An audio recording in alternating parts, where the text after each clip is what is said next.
Le 11 mars 2011, en l'espace de quelques heures, le Japon fait face à une triple catastrophe. Un séisme suivi d'un tsunami qui a provoqué la plus grosse catastrophe nucléaire depuis Tchernobyl en 1986. Il faut savoir que le tsunami a déferlé sur près de 600 km de côte, par endroits près de 30 mètres de haut et s'enfonçant jusqu'à 10 km dans les terres. Les préfectures de Fukushima, Iwate et Miyagi ont été les plus touchées. Il y a eu environ 16 000 morts, 2700 disparus et 1 million de maisons ont été détruites. L'ampleur des dégâts est colossale, il faudra du courage pour reconstruire et relever la tête. Nous sommes 8 ans plus tard, 8 ans de reconstruction, de revitalisation de la région avec l'objectif de ramener l'activité à la normale avec en ligne de mire les Jeux Olympiques de Tokyo en 2020. Alors est-ce que l'image que l'on s'en fait est-elle réaliste? Est-ce, comme on peut le penser, un no man's land où il n'y aurait rien à faire, une région désuète de tout intérêt, de toute activité? Eh bien si c'est l'image que vous en avez, préparez-vous à vous surprendre à ajouter Tohoku à la liste de vos prochaines destinations au Japon. Direction Iwate, accessible en seulement 2 heures de Shinkansen depuis Tokyo. Ah oui, quand le départ du train est annoncé à 7h36, il part vraiment à 7h36. Il y a quelques jours, le flibustier Gigi d'Ichiban Japan vous sortait une vidéo sur les charmes estivales de la préfecture d'Iwate qui continuent d'attirer des milliers de personnes venues de tout le Japon chaque année. Bon, je vous avoue qu'en bon goinfre que je suis, la première chose sur laquelle je me suis renseigné en venant à Iwate, ce sont les spécialités culinaires. Et forcément, on ne peut pas passer à côté de l'expérience des Wanko Soba. Pour un peu moins de 3000 yens, vous pouvez tester vos limites puisque le concept est de manger autant de bols de soba que vous le pouvez. La moyenne est d'environ 60 chez les hommes et de 40 chez les femmes. 誰がフランス語の言葉わかる？フランス語 No フランス語 English English, okay? English okay English Okay. Do you like wanko soba? Yes. Donc là voilà, on est dans une spécialité donc, de la préfecture d'Iwate, ce sont les Wanko Soba, vous l'avez certainement vu sur la chaîne d'Ichiban Japan, l'illustre Gigi. Donc là en gros on te sert des soba, et en gros, à chaque fois que tu vides ta portion, ils vont t'en remettre. Et ça va continuer jusqu'à que tu n'en puisses plus, et là tu vas remettre ton couvert.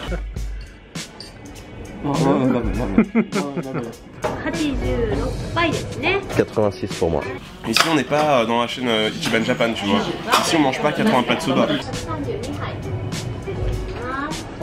Ici c'est pas Julien Fontanier, on mange pas 130. Ici on dépasse la barre des 150, on est des vrais bonhommes. Donc à chaque fois que quelqu'un réussit à en manger 100, eh bien il a le droit à son petit trophée en fait. Il va avoir un petit mamori avec son nom écrit dessus, etc. Donc c'est sympathique. Autant vous dire qu'avec mes 150 bols, j'ai instauré le chiffre à battre, donc je vous mets au challenge si jamais l'occasion se présente devant vous. Mon objectif, ça reste de se rapprocher des côtes et de voir ce grand est japonais de mes propres yeux, et ce à quoi cela ressemble 8 ans plus tard. Il se trouve que sur le chemin entre Moriyaka, la capitale d'Iwate par laquelle on arrive en Shinkansen, et le littoral, on trouve en route un magnifique spot naturel appelé Ryusendo. Donc toujours dans cette petite préfecture d'Iwate, cette fois-ci nous sommes dans la ville d'Iwaizumi en fait pour découvrir le Ryusendo. Donc le Ryusendo, qu'est-ce que c'est? C'est l'une des 3 plus grosses grottes en calcaire de tout le Japon, donc c'est constitué naturellement, et je me suis dit que j'allais vous montrer en fait à quoi pouvait ressembler cette petite nature d'Iwate. C'est parti? Cette cave est réputée pour ses 8 lacs souterrains d'un bleu fluorescent et est connue pour être parmi l'un des réservoirs d'eau le plus profond et le plus clair du monde. Les couleurs dans les couloirs sont assez difficiles à retranscrire à la caméra, mais elles sont absolument magnifiques. Ils vendent de l'eau de la grotte en soda. Je me suis dit que, en bonne victime du marketing que je suis, j'allais peut-être tester. Ça doit être très très bon. Déjà on sent toute la puissance de la grotte clairement dans cette petite odeur. C'est pétillant et sucré à la fois.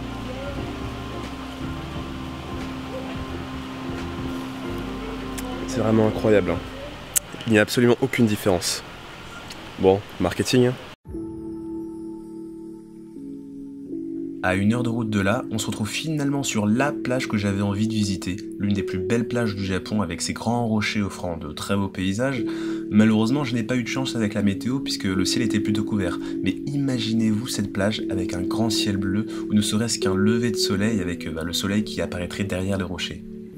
Quand il y a eu le tsunami à l'époque, eh bien les vagues sont arrivées, le niveau de l'eau atteignait jusqu'au 2e étage en fait du building que vous voyez juste derrière. Donc c'est assez impressionnant et c'est difficile de se rendre compte de cela en fait sans le voir de ses propres yeux là. Vous voyez là-haut. Donc c'est venu taper jusque là, c'est assez incroyable. Autre élément qui fait la popularité de Jodogahama, c'est sa cave bleue accessible depuis une petite maison de pêcheur où après avoir enfilé son casque et préparé ses snacks pour les goélands, on prend le large pour s'aventurer dans Aono Dokutsu. La petite cave est accessible uniquement depuis la mer et elle doit son nom en fait à la belle couleur bleue de l'eau.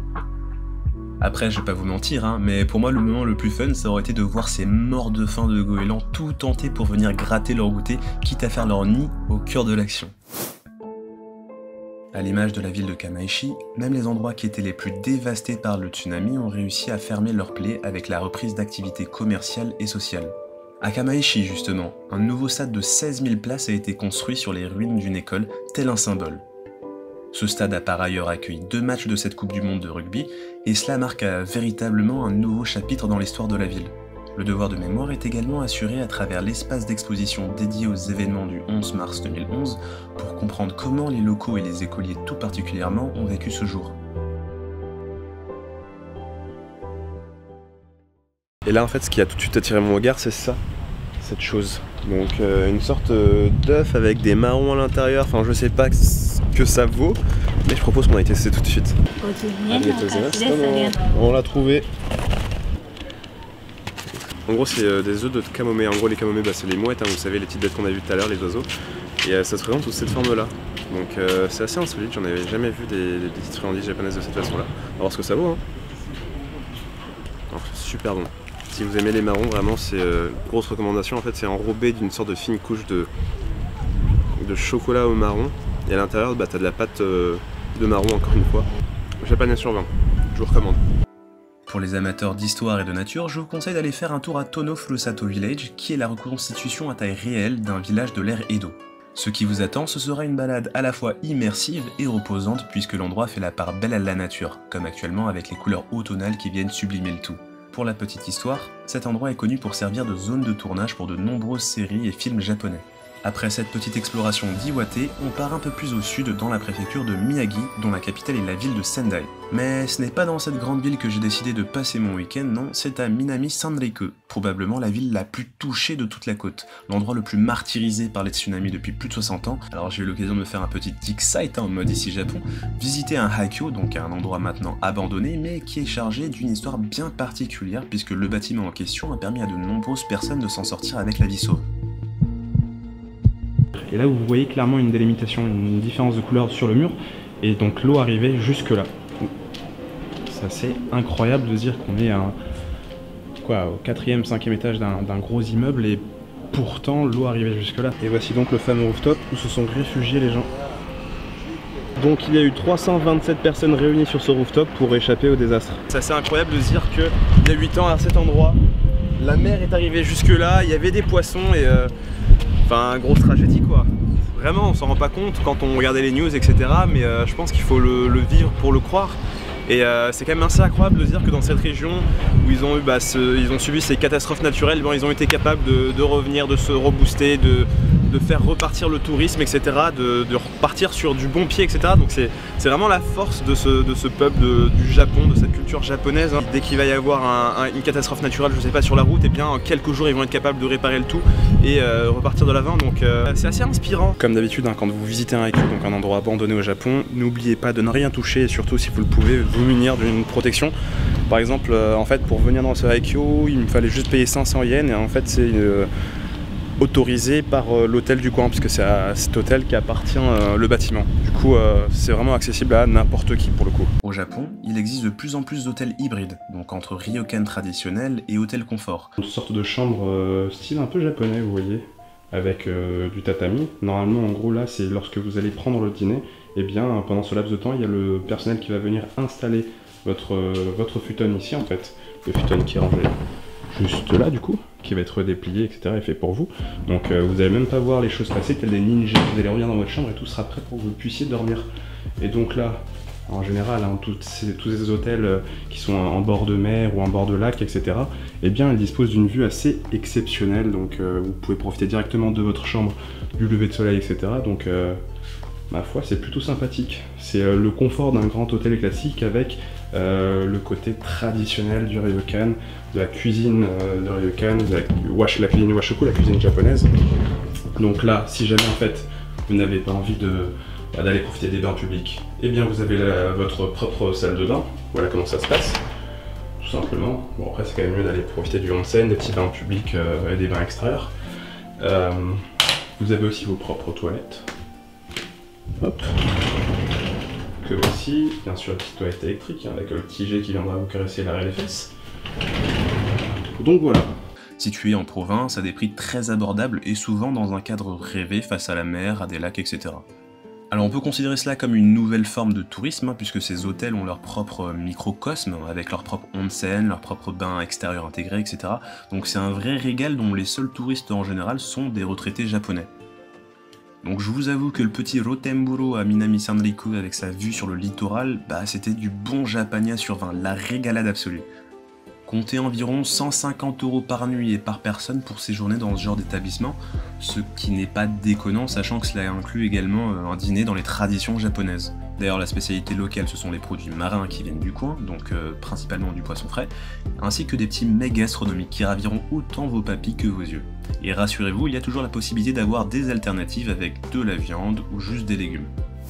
Il y a plein de façons différentes d'apprécier la beauté de ces contrées peu fréquentées. Et bien sûr, on n'est pas obligé de se limiter à des sorties culturelles ou visiter des choses historiques, des choses comme ça. On peut aussi venir faire du sport, faire des petites activités extrêmes. T'as énormément de montagnes, donc t'as pas mal de personnes qui viennent même depuis l'Australie pour faire du ski, du snowboard, etc. Et tu peux aussi faire du kayak, voilà. Si on m'avait dit il y a 8 ans que je viendrais faire du kayak pour la première fois dans les eaux de la région voisine de Fukushima et où le seul danger serait mon absence de talent dans la discipline, eh bien je vous avoue je ne l'aurais pas forcément cru. On adore. Japania sur 20 cette aventure. Donc cette fois-ci on est toujours dans la préfecture de Miyagi, on est dans la ville de Matsushima en fait, c'est l'un des endroits qui propose l'une des 3 plus belles vues de tout le Japon. Donc en fait la particularité de cet endroit c'est que sur le littoral vous avez environ 260 îlots, donc des îlots constitués d'une végétation assez particulière puisque c'est constitué de pins. Donc voilà, c'est un endroit très fréquenté parce qu'à partir du moment où vous rentrez dans l'un des classements, le top 3 des plus belles vues de machin, les top 3 des plus beaux Bouddhas, voilà, il y a beaucoup de touristes qui viennent et c'est beaucoup plus fréquenté que tous les endroits que j'ai pu visiter jusque maintenant dans les préfectures de Miyagi et d'Iwate. Et du coup pour la petite histoire, quand le tsunami est venu frapper la côte est du Japon en 2011, eh bien cet endroit a été totalement épargné, il n'y a eu aucun mort parce que justement les îlots ont fait barrage et justement ont amorti les dégâts du tsunami.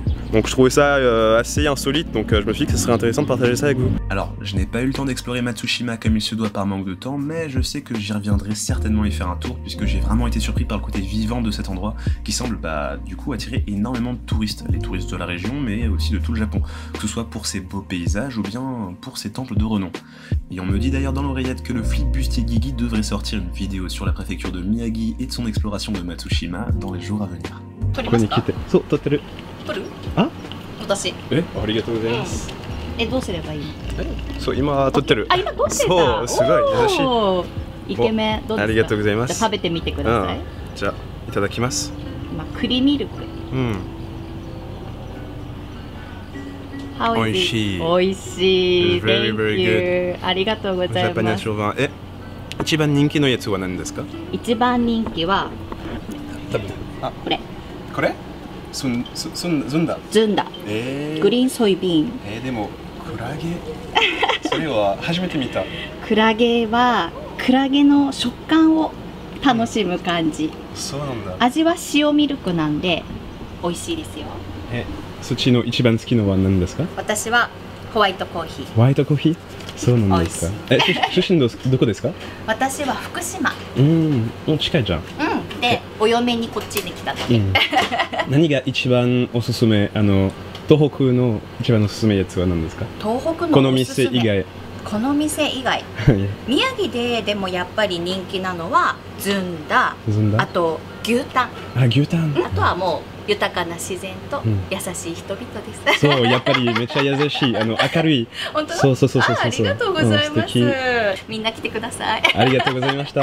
本当にありがとう。Alors il est vrai que certaines zones autour de la centrale de Fukushima, quelques zones fantômes, ne retrouveront certainement jamais la lumière. Mais pour tout ce qui est le reste de la région de Tohoku, eh bien elle a réussi à soigner ses plaies et à soigner ses blessures. Donc ce serait vraiment dommage pour vous de vous priver de ces petits plaisirs, de ces trésors du nord du Japon. Donc surtout que ça offre une alternative aux fameux classiques Tokyo, Kyoto, Osaka, etc. Donc voilà, j'espère que cette petite vidéo vous aura plu, vous aura fait découvrir un nouvel endroit. Et si ça vous intéresse de découvrir ces paysages un peu atypiques typiques du Japon ou bien de découvrir des petits bails de nourriture intéressants, des petits japonais urbains, et bien suivez-moi sur les réseaux sociaux puisque vous avez toujours un avant-goût de ce qui vous attend sur YouTube. Sur ce, je vous dis merci d'avoir regardé cette vidéo, merci d'être toujours fidèle au poste, chouchou bye bye et à la semaine prochaine.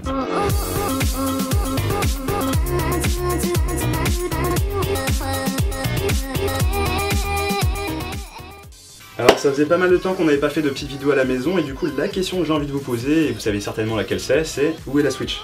Du coup je vous laisse regarder un petit peu autour de vous, essayer de deviner son emplacement, quelques petites secondes, et puis je vous révèle qu'elle était en fait ici, sous l'ordinateur. Voilà, je sais qu'elle vous a manqué, vous êtes nombreux à toujours me demander dans les commentaires où est-ce qu'on trouvera la Switch, et essayer d'imaginer qu'elle est encore dans des décors genre dehors que je vais me balader avec pendant les interviews et tout. Donc non, c'est un peu compliqué, donc voilà. En tout cas, dans le prochain épisode, elle sera de retour, donc soyez attentifs.